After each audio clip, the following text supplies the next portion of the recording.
Buen día, ¿cómo están? ¿Se escucha?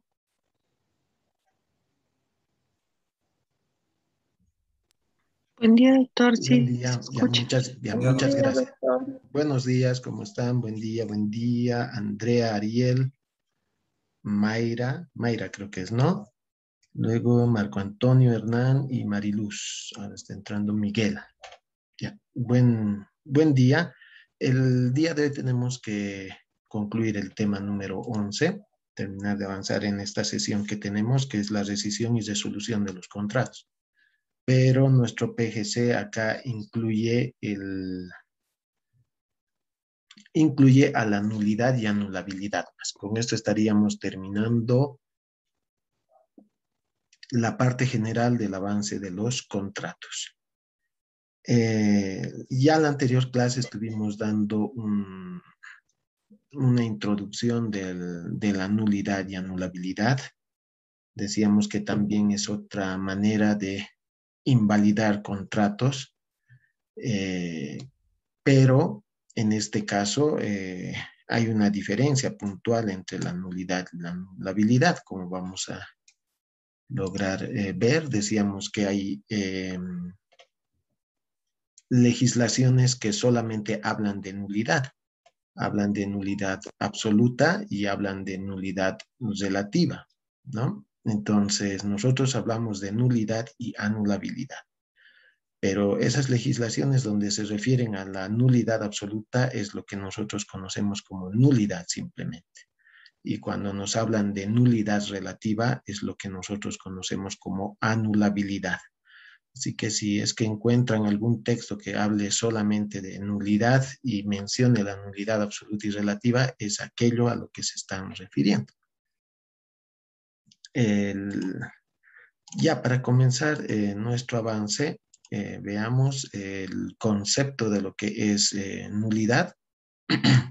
Nulidad es una sanción prevista por ley e impuesta por el juez en casos en que al contrato le falta uno de los requisitos de formación o en los casos en que se encuentra afectados por vicios de nulidad.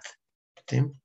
Entonces, en este caso, las partes no tienen la posibilidad de imponerse causales de nulidad. ¿Sí? La nulidad debe estar necesariamente expresada en la norma jurídica. Además, no puede ser determinada de hecho, sino necesariamente debe ser un juez quien va a declarar si ese contrato es nulo o no. Con relación a la anulabilidad, es igual una sanción que está establecida por ley. Cuando un contrato existe, pero incapacidad en las partes, no hay consentimiento o existe vicios del consentimiento. Entonces, la anulabilidad en este caso puede ser subsanable. Se puede subsanar, como lo vamos a ver más adelante. Entonces, podemos concluir diciendo que ambos son sanciones impuestas por ley y declaradas por un juez. Si nosotros damos lectura al artículo 546 del Código Civil, nos dice verificación judicial de la nulidad y la anulabilidad. La nulidad y la anulabilidad de un contrato deben ser pronunciadas judicialmente. ¿Se dan cuenta? Entonces, tienen que ser necesariamente declaradas por un juez. Por un juez. Las partes no tienen la capacidad de declarar por sí mismas la nulidad de un contrato. En ese entendido, tampoco tienen facultades como para insertarle al contrato algunas causales de nulidad o anulabilidad. Cuando hablamos de las clases de nulidad y anulabilidad, tenemos la anulabilidad textual y la anulabilidad virtual. Era lo que les hablaba la anterior clase. ¿A qué se refiere la nulidad y anulabilidad textual? ¿Sí? Es cuando lo tenemos de manera expresa en el Código Civil. Tiene un nomen juris, nulidad de contratos o nulidad de actos, tiene su nomen juris. Entonces recurrimos solamente a ese artículo para poder verificar cuáles son las causales de nulidad. Porque si la norma jurídica nos está estableciendo o nos dice que un contrato puede ser nulo, ¿sí? Puede ser nulo, necesariamente nos tiene que decir en qué casos va a ser nulo. Para que no deje a la libertad de las partes de pretender que por cualquier causa un contrato vaya a ser nulo.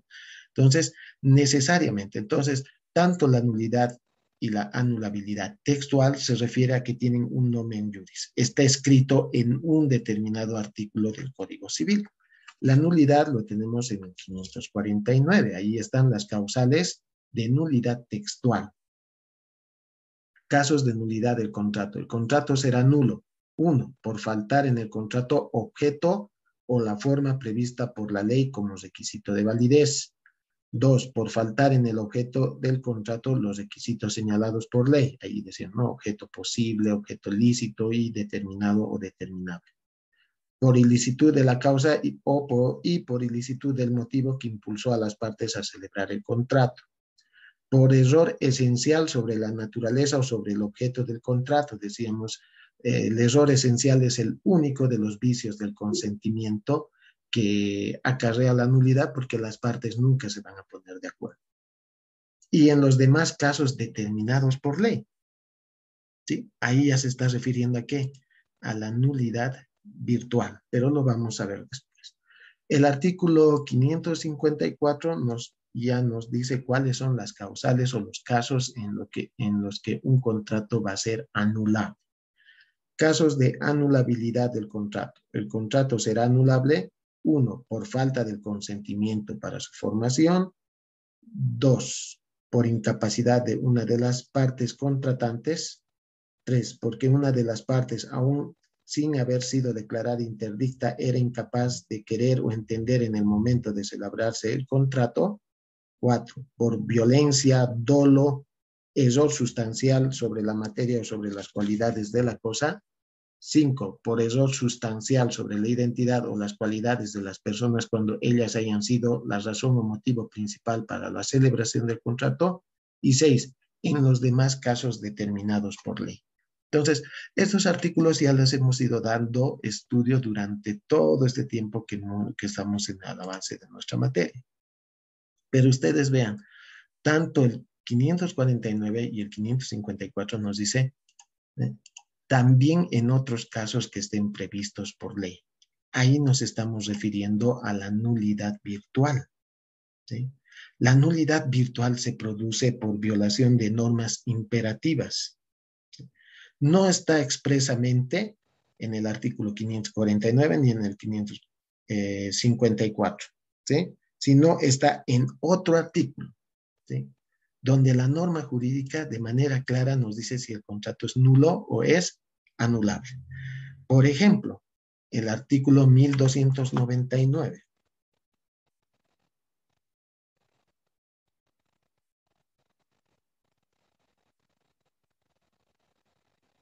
Artículo 1299.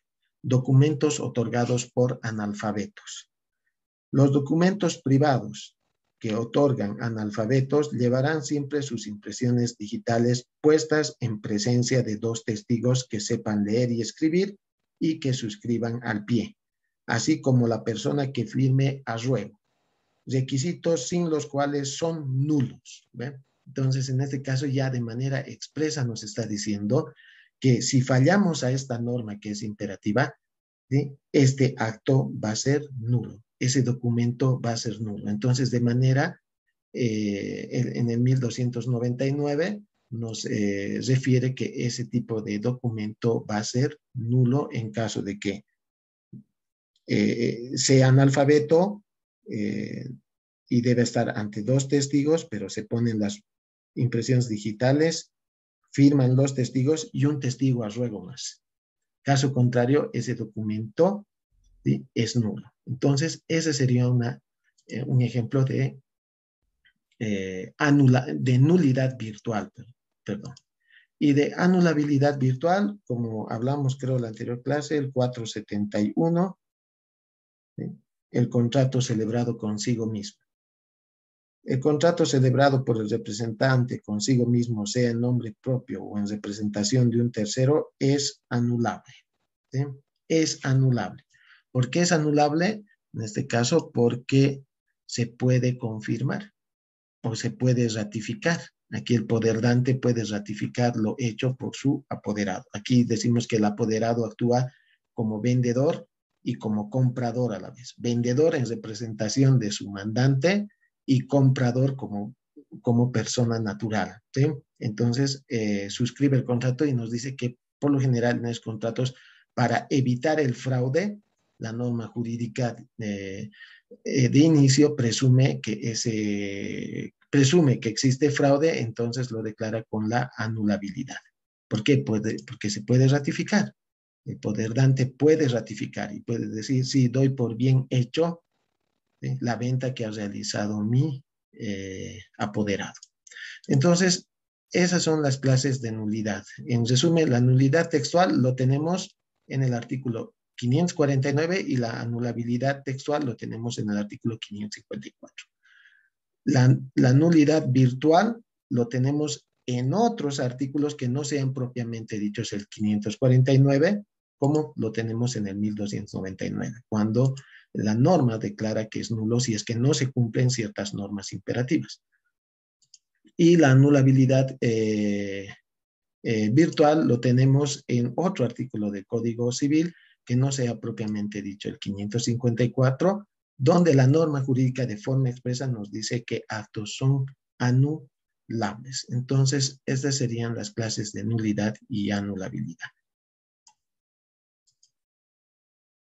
El siguiente punto del PGC son los efectos de la nulidad y de la anulabilidad. Veamos primero la nulidad. El primer efecto, que el contrato afectado de nulo no surte efecto alguno. Decíamos que la nulidad significa que no ha cumplido con los requisitos de formación cuando la norma jurídica lo prescribe de esa manera, ¿sí? Y además tenemos el artículo 549 que nos dice cuáles son las causas de nulidad, ¿sí?, o por vulneración a las normas imperativas. Entonces, en este caso, el contrato que está afectado de nulo no habría nacido a la vida del derecho, ¿sí? Está muerto ese contrato. Está muerto ese contrato. No hay forma. Por eso es que un contrato afectado de nulidad no se puede confirmar. No se puede confirmar. Veamos el artículo 549. Ya. El 553. Salva disposición contraria de la ley, el contrato nulo no puede ser confirmado, ¿sí? No se puede confirmar. ¿Por qué? Porque decíamos que no ha nacido a la vida del derecho. Es como si no existiese ese contrato. Entonces, como no existe, no ha nacido a la vida del derecho, no tiene ningún efecto jurídico entre las partes contratantes. Si el contrato es declarado nulo en sentencia, porque solamente un juez hemos dicho que puede declarar la nulidad de un contrato, sus efectos son de carácter retroactivo, ¿sí? Van hacia atrás, ¿sí?, hacia el momento en que se ha suscrito este contrato que está muerto, ¿sí?, que no ha nacido a la vida del derecho. Ahí se retrotrae. Entonces, si las partes ya se han hecho entrega de las prestaciones, entonces se tiene que repetir, tienen que devolver, ¿sí? El artículo 547, efectos de la nulidad y la anulabilidad declarada. La nulidad y la anulabilidad declarada surten sus efectos con carácter retroactivo. En consecuencia, 1. Las obligaciones incumplidas, ¿sí?, se extinguen. Pero si el contrato ya ha sido cumplido total o parcialmente, las partes deben restituirse mutuamente lo que hubieran recibido. ¿Se dan cuenta por qué? Porque como se retrotrae, entonces las partes tienen que hacerse la devolución de lo que han recibido, ¿sí? Porque se retrotrae. Es como ese contrato no existe, no hay forma ni siquiera de confirmar cuando es nulo. Entonces, eso es lo que prescribe la norma con relación a los efectos de la nulidad. Cuando hablamos de anulabilidad, dijimos la anulabilidad del contrato nace, pero nace enfermo, nace con defectos. que se pueden confirmar o ratificar. Confirmar significa que que el acto que yo he realizado, yo mismo lo puedo confirmar. Ratificar significa que el acto hecho por un tercero yo pueda ratificar a mi nombre. Cuando el apoderado realice algún acto a mi nombre, que yo soy el poderdante, entonces yo puedo ratificar lo que ha hecho mi apoderado, ¿no? Entonces, la anulabilidad, como hemos visto hace rato también dando lectura a ese artículo, también tiene efectos retroactivos. Si es declarado anulable el contrato, entonces también se retrotrae al momento porque las partes no lo han subsanado, ¿sí? No han confirmado. Entonces, ese error, esa enfermedad causa nomás daño al contrato y lo extingue, lo invalida, perdón, al contrato, lo invalida al contrato. Entonces, también tiene sus efectos retroactivos. Segundo, la nulidad no surte efectos contra compradores de buena fe y a título oneroso. Este es uno de sus efectos principales. Un contrato que ha sido afectado de anulabilidad, ¿sí? No va a surtir efectos con terceros compradores, pero que sean de buena fe y que sea a título oneroso. Vale decir que, decíamos, ¿verdad? Que se retrotrae, entonces yo tendría que hacer devolución de la cosa, pero si ya lo he transferido a un tercero y este tercero de buena fe, ¿sí? Y es a título oneroso y lo he inscrito en derechos reales, entonces, ¿qué es lo que sucede acá? Cumplir la obligación, como ustedes han llevado, devolver, pero en equivalencia, porque no les afecta a terceros, ¿sí? La devolución en equivalencia. Ustedes han de llevar en obligaciones cuando se hace la devolución en equivalencia, ¿sí? Lo equivalente a aquel. ¿Por qué? Porque la norma es bien clara y dice cuando existe anulabilidad, ¿sí? No surte efectos contra terceros compradores de buena fe y a título oneroso. Finalmente, las diferencias de nulidad y anulabilidad. Si bien en el fondo pareciera que son similares porque ambas pueden invalidar el contrato primero, ¿sí? Ambas pueden invalidar el contrato o son maneras de poder invalidar el contrato, pero no son idénticos, ¿sí? No son idénticos. Primero, ¿por qué? Porque la nulidad es imprescriptible. Como no ha nacido a la vida del derecho, entonces se puede demandar en cualquier momento la nulidad del contrato. En cualquier momento, 552 del Código Civil. Imprescriptibilidad de la acción de nulidad. La acción de nulidad es imprescriptible. Es de forma clara y contundente el Código Civil. ¿Sí? Si el contrato no ha nacido a la vida del derecho, entonces lo puedo anular, puedo solicitar la nulidad de ese contrato en cualquier momento. La anulabilidad no. La anulabilidad sí es prescriptible. Prescribe, le afecta el tiempo, el transcurso del tiempo. El artículo 556 nos dice prescriptibilidad de la acción de anulación. La acción de anulación prescribe en el plazo de 5 años contados desde el día en que se concluyó el contrato, ¿sí? Entonces, tenemos solamente 5 años. Pasado esos 5 años, ese defecto, esa enfermedad se da por bien hecho, ¿sí? Es decir, ya no se puede invalidar el contrato porque ya no tenemos acción. La acción, decíamos, ¿se acuerdan la anterior clase? Que es esa facultad que me otorga la norma jurídica para yo apersonarme al órgano judicial en busca de tutela jurídica, ¿sí? En busca de que se instaure un proceso en contra de alguien. Si dejo pasar esos 5 años, cuando yo ya me apersoné, ya habría prescrito ese mi derecho de accionar, de demandar. Ya no puedo demandar.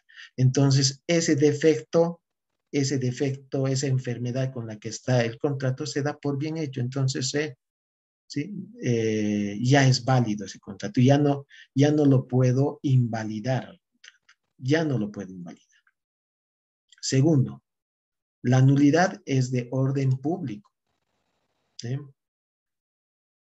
Como no ha nacido a la vida del derecho, entonces cualquier persona que acredite interés legítimo puede demandar la nulidad del contrato. El 551 nos dice, personas que pueden demandar la nulidad. La acción de nulidad puede ser interpuesta por cualquier persona que tenga un interés legítimo. ¿Sí? Un interés legítimo. Entonces, cualquiera de las dos partes, ¿sí? Vendedor, comprador, en este caso, por ejemplo, puede intentar la nulidad de ese contrato. ¿Sí? Cualquiera. En cambio, en la anulabilidad es de carácter privado.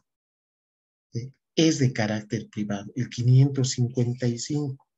Personas que pueden demandar la anulación. La anulación del contrato puede ser demandada solo por las partes en interés o protección de quienes ha sido establecida. En este caso, en la anulabilidad solamente puede ser intentada por el afectado, ¿sí? Por el incapaz, por ejemplo, por él. Por él puede ser intentada, porque en favor de él sale o en protección de él sale la norma. Entonces, esa es la diferencia, la segunda diferencia entre nulidad y anulabilidad. Y tercero, la nulidad no puede ser subsanada. Ya hemos dado lectura al artículo 553. Pero la anulabilidad es subsanable. 558. Confirmación del contrato anulable. La parte a quien la ley le confiere la facultad de demandar la anulación puede confirmar el contrato. ¿Sí? Puede confirmar el contrato. El contrato anulable celebrado por un incapaz también puede ser confirmado mientras dure la incapacidad si el representante legal de aquel tiene potestad legal para ese efecto. La confirmación hace eficaz el contrato retroactivamente al momento de la celebración, sin perjuicio del derecho de los terceros que hablábamos hace rato, terceros compradores de buena fe. Entonces, la anulabilidad es subsanable. Se puede subsanar, se puede confirmar. ¿Sí? Falta de consentimiento. ¿Sí? Puedo confirmar. Sí, ha sido mi consentimiento. Es decir, he querido vender siempre. He querido vender o he querido vender en este caso, ¿no? Entonces, se puede subsanar. Entonces, esas serían las tres diferencias puntuales. Primero, la nulidad es imprescriptible, porque el contrato no existe, no hay, no ha nacido a la vida del derecho. La anulabilidad es prescriptible, ¿sí? Es prescriptible contando 5 años a partir de la conclusión del contrato. Pasado ese tiempo, ya no tengo derecho de accionar, ya no tengo derecho de demandar. ¿Sí? Entonces va a subsistir pues con ese defecto, ¿sí? Va a subsistir con esa enfermedad del contrato, porque ya no se le puede, ya no se puede demandar. ¿Sí? Entonces sería válido ya ese contrato. El segundo, la nulidad es de orden público, puede intentar cualquiera que tenga interés legítimo. Mientras en la anulabilidad, como es de carácter privado, ¿sí? Solamente el afectado puede solicitar la anulabilidad del contrato. Tercero, la nulidad del contrato no puede ser subsanada, porque como no ha nacido a la vida del derecho, ¿qué vamos a subsanar? Nada, no existe ese contrato, porque está afectado de nulidad. En cambio, la anulabilidad es subsanable. ¿Sí? Este contrato que ha nacido enfermo, hemos dicho, ha nacido con defectos, entonces ese defecto puedo subsanar, esa enfermedad puedo sanar. ¿Sí? Pero para eso se necesita de la confirmación. ¿Sí? Que la persona afectada pueda confirmar el contrato. Pueda confirmar el contrato. No así la otra parte, ¿no? Porque hay un principio que dice nadie puede alegar su propia torpeza. ¿Sí? Entonces, solamente es por esa razón que en la anulabilidad sale la norma jurídica en protección del afectado, no en protección de la otra parte. Vuelvo a reiterar por otro digesto del derecho romano, ¿no? Nadie puede alegar su propia torpeza. Entonces, con esto estaríamos terminando el avance de nuestro último tema, que es que el PGC lo llama como rescisión y resolución de los contratos, ¿no? Aquí también hemos visto la rescisión, hemos visto la resolución de los contratos. Primero hemos visto la disolución, ¿sí? Hemos visto la disolución cuando las partes pueden dejar sin efecto ese contrato, pueden extinguirlo, pero cuando es de manera amigable, ¿sí? Por mutuo consentimiento. La revocación, hemos visto también, es otra forma de extinguir los contratos, pero porque la ley le faculta a una de las partes que lo pueda hacer de manera unilateral. Luego hemos visto la rescisión del contrato que se da por causas expresamente establecidas en la ley, pero es por también causas coetáneas al momento del nacimiento del contrato. Luego hemos visto la resolución de los contratos, que es otra forma de invalidar los mismos, pero por causas posteriores al nacimiento del contrato. La nulidad, ¿sí?, es otra forma de invalidar los contratos, ¿sí?, porque este contrato no cuenta con los requisitos de formación cuando lo exige la norma jurídica, ¿sí?, o porque se está vulnerando ciertas normas imperativas y que lo establece también la ley. Vale decir, este contrato nulo no habría nacido a la vida del derecho.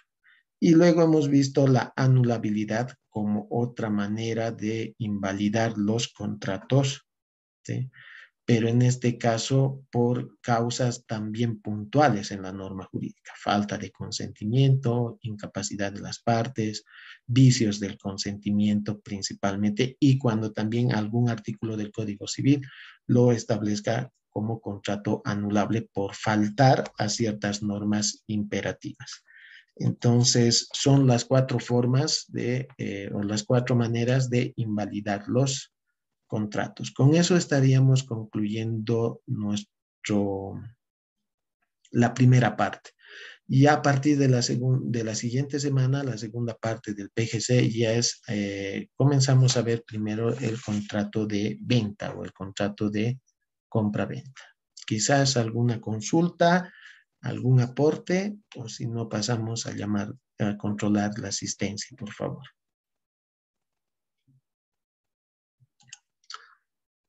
Tengo a Víctor Aliaga. Presente, doctor. Buen día. Gracias, buen día. Ariel Arauco. Presente, doctor. Gracias. Marco Antonio Barrientos. Presente, doctor. Buen día, gracias. Mayra Calle. Presente, doctor. Gracias. Cintia Chuquimia. Cintia Chuquimia. A ver, veamos.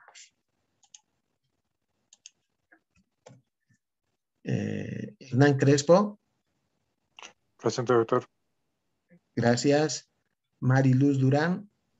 Presente, doctor. Gracias. Nelson Flores.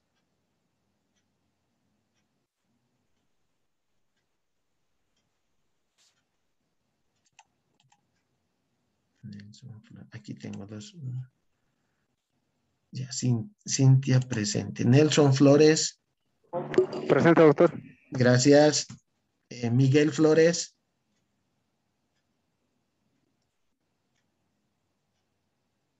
Aquí tengo otro mensaje de chat. Ya, continuemos. Miguel.